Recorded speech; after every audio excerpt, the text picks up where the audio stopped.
Muito boa noite aos amigos e amigas que estão acompanhando a saga, a história de Cat.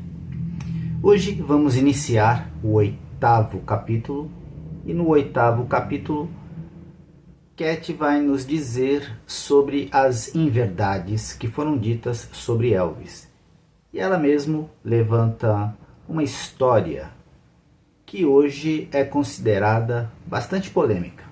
Ela afirma que Elvis sofria de câncer ósseo e que antes da sua morte ele sofrera 3 ataques cardíacos. Portanto, 3 ataques cardíacos antes daquele que o matou no dia 16 de agosto de 1977. Ela também vai nos contar sobre o telefone sem fio, que é aquela história que você conta a alguém, que conta alguém, que conta alguém, que conta a alguém, e quando chega lá na frente ela tem pouca similaridade com a história real. Muitas vezes muito exagerada em suas cores. Lembrando a todos que o livro tem 12 capítulos, então estamos a mais da metade da obra. E já estou pensando no próximo livro. Elvis e Cat, capítulo 8. Julgar um homem por seu elo ou ação mais fraca é como julgar o poder do oceano por uma onda ou sua espuma. O Profeta. Milhões de coisas foram escritas sobre Elvis desde a sua morte. E o que me surpreende é o número de inverdades que foram publicadas.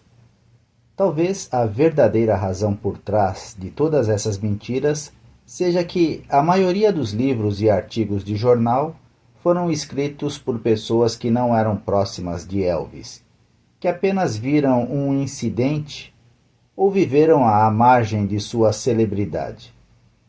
E, no entanto, algumas dessas inverdades começaram de forma bastante inocente. Alguém relatava um incidente a um amigo, e esse amigo embelezava o incidente. A próxima pessoa acrescentava seu próprio relato exagerado e, de repente, era uma história totalmente diferente. E geralmente acabava sendo cruel e destrutivo, nada inocente. Se você duvida de mim, então tome sua própria vida. Por exemplo, quantas pessoas o conhecem intimamente o suficiente para escrever um livro ou um artigo sobre você? Claro, alguém que trabalha com você todos os dias pode pensar que sabe tudo sobre você, mas isso deixaria de fora grande parte da sua existência. Entre seus amigos, aposto que apenas alguns se qualificariam para ser seus biógrafos. Agora, imagine quantas pessoas afirmam saber tudo sobre Elvis, e então determine por si mesmo quantas delas estão realmente qualificadas para escrever sobre um dos homens mais importantes da nossa geração. Aqueles de nós que eram próximos de Elvis e podiam lançar luz sobre alguns dos mistérios que o rodeavam, têm sido muito relutantes em serem classificados junto com aqueles que escreveram mentiras ou fatos enganosos sobre ele por ganância ou inveja. A nossa recusa em fazê-lo foi por lealdade à sua memória e ao seu talento. Mas, eventualmente, a minha determinação em manter o tempo que passei com Elvis como uma parte não partilhada da minha vida desgastou-se com a impaciência. Impaciência com aqueles que continuamente se fazem passar por especialistas em Elvis. O que a maioria deles não sabia, eles inventaram e buscaram em sua própria imaginação, contando as mesmas mentiras por tanto tempo, passaram a acreditar que eram verdade. Antes que você pense que eu também sucumbi à ganância tão evidente nos outros, deixe-me salientar que recusei grandes somas de dinheiro que me ofereceram para escrever. 1. Elvis não está morto e está vivendo incógnito em algum lugar. 2. convites para entrar em turnê cantando as músicas que cantei com Elvis, com algum sósia de Elvis. Essas ofertas me enojaram. Também me ofereceram dinheiro para escrever um livro, mas até agora vinha recusando pelas razões citadas. Sentia que o que Elvis e eu compartilhamos cabia somente a nós e mais ninguém. Como ainda estou atuando e palestrando com seus fãs, e espero ainda continuar por muitos anos, quero que eles compreendam melhor quem eu era e sou e, mais importante, o que Elvis significou para mim. O que estou escrevendo aqui vem do meu coração e da minha memória, tanto quanto posso me lembrar. Escrevo isto como alguém que trabalhou com Elvis durante 7 anos, que foi sua amante, que brigou com ele e muitas vezes o odiou, que passou dias sem fim discutindo uma vasta gama de assuntos com ele. E o mais importante, como uma pessoa que foi sua amiga leal, sua defensora e alguém que o amava muito, muito mesmo. O primeiro mito que estou determinada a destruir é o de que Elvis era um viciado em drogas ordinárias. Nada poderia estar mais longe da verdade. Elvis nunca usou drogas ilícitas. Cada droga que ele tomava era medicinal e por boas razões. Ele tinha muitas doenças físicas e algumas dessas doenças eram de nascença. Eu não negaria que ele provavelmente era viciado em alguns desses medicamentos. Mas isso não era incomum nas décadas de 1960 e 1970. Nesse período, tanto a profissão médica quanto as farmacêuticas tinham um comprimido para tudo. Uma visita ao médico de família sempre terminava com uma receita médica. Dificuldade em dormir? Aqui está uma pílula. Tome todas as noites antes de dormir.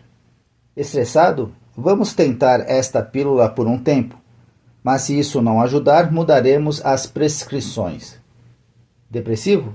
Não tem problema. Aqui está uma pílula. Um antidepressivo que vai te deixar um pouco letárgico. Mas não importa. Você não vai ficar deprimido. Sobrepeso? Aqui está uma pílula que certamente tirará seu apetite, ou pelo menos o controlará. Dores de cabeça? Experimente esta ou aquela pílula. Uma delas está fadada a funcionar. Ninguém nunca questionou o médico ou as empresas farmacêuticas. Poucos tiveram a ousadia de perguntar sobre os efeitos colaterais, porque a maioria confiava no médico ou na empresa farmacêutica, pensando, de maneira ingênua, que eles jamais nos dariam algo prejudicial à nossa saúde. Como estávamos errados. Artigos de jornais e revistas começaram a pipocar, falando sobre uma dona de casa em Minneapolis ou de um motorista de caminhão no Texas viciado em algum medicamento prescrito. Eventualmente, clínicas surgiram em todo o país para ajudar esses viciados a sobreviver sem um frasco de comprimidos. A clínica Bedford, em Palm Springs, é agora mundialmente famosa e inúmeras clínicas foram construídas em todo o país, seguindo o modelo do programa de Bedford. Mas, infelizmente, Elvis não viveu para ver isto acontecer. Nem sabia, na altura, que alguns medicamentos prescritos aliviam um sintoma enquanto matam. Contudo, e isto é importante, não acredito que os medicamentos prescritos tenham matado Elvis. Sempre afirmei que ele teria morrido muito antes sem eles. É claro que alguns destes viciados em drogas misturavam álcool junto com seu tratamento, o que Elvis nunca fez. Porque Elvis não bebia. Ele servia em sua suíte e não se opunha a que as pessoas bebessem, mas nunca bebia, e realmente odiava ver alguém bêbado. Embora Elvis tivesse uma energia ilimitada, ele nasceu com muitas deficiências. Ele tinha um coração dilatado, e tanto sua mãe quanto seu pai tinham um coração fraco, com o qual tiveram que aprender a lidar também. Elvis era diabético e tinha hipertensão, uma doença que ameaçava a vida. Pressão alta é um sinal desta doença. Não creio que nenhum membro de sua família gozasse de saúde perfeita, e muito provavelmente foi porque todos sofriam de falta de dinheiro. Faziam uma dieta desequilibrada ou qualquer outro alimento acessível, o que não era muito. Tendo em conta o contexto de pobreza da sua família, tenho a certeza de que nunca foram informados sobre nutrição adequada.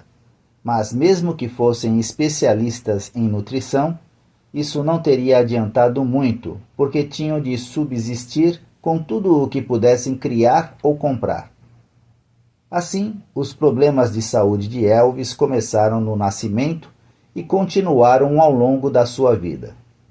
Ele acreditava firmemente que seu irmão gêmeo, Jesse Garon, não teria morrido ao nascer se sua mãe tivesse recebido cuidados médicos adequados quando ele e seu irmão nasceram.